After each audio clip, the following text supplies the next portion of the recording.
On the road leading from the upper town to the mountain stands the church of St. George.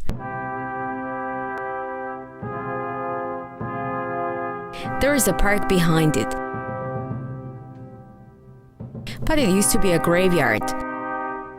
In 1876, when Zagreb had only 20,000 inhabitants, it had a dozen graveyards. There were separate graveyards for Catholics, Orthodox Christians, and the Jews. It was additionally complicated by the division into civilian and military graveyards. Other faiths, as well as the suicide, had their private spaces outside graveyards. But all of them were turned into parks as they were superseded by the cemetery of cemeteries. Mirogoj. The magnificent domed arcades were designed by Herman Bolle, the creator of the Zagreb Cathedral.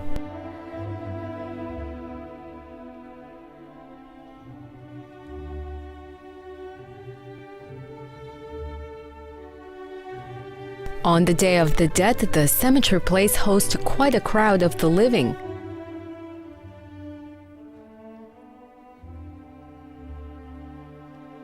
The central cross gets surrounded by thousands upon thousands of candles.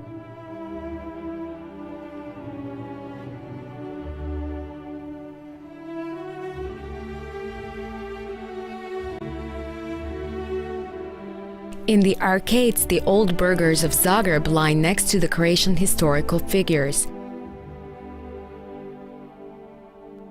The tombs are old, but the memories are still fresh.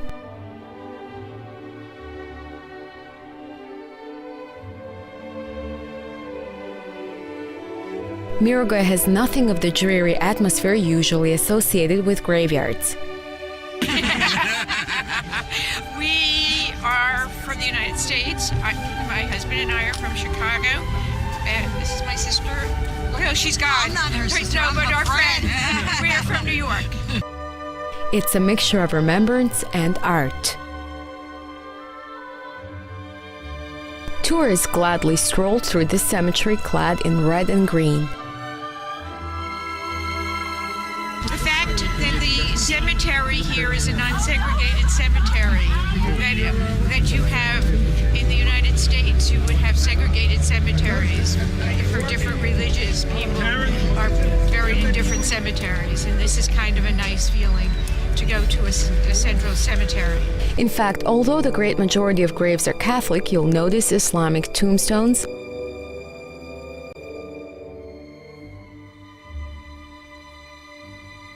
Orthodox graves, and other denominations, great or small.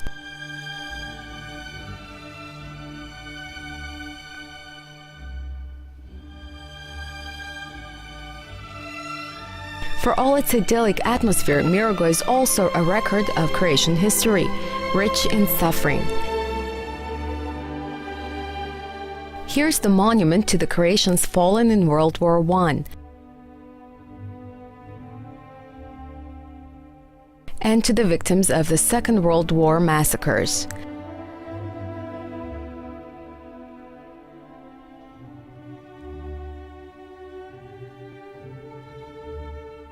The cemetery has a way of reconciling enemies. This is the mass grave of German soldiers who lost their lives in Croatia in World War II.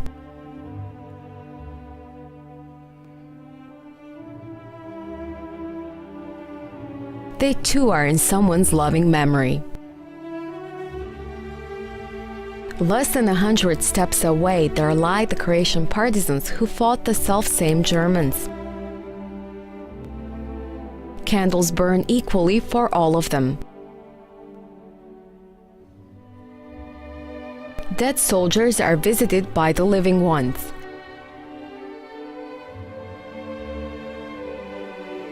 These Italians have come to pay homage to their fallen.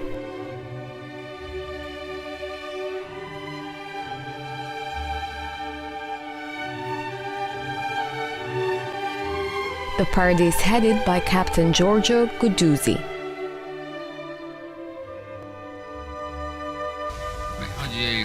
Today is the 4th of November, the day of the Italian Armed Forces. We do not forget our losses. As the Italian military attaché, I placed a wreath at the tomb of the Italian soldiers who died on Croatian soil in World War I. The magic of the cemetery makes everyone, including soldiers, wish for peace.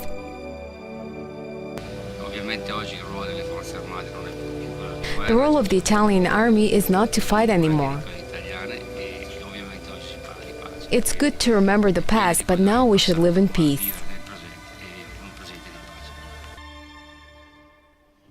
You don't need to have any dear departed at Mirogoj to come here. A simple stroll under its sunny green avenues in fresh air is reason enough. People in Croatia remember the 1990s as hard times, but heroic too, as it was then that Croatia won its independence. Even today, there are hundreds of candles before the grave of Franjo Tuđman, the first president of Croatia.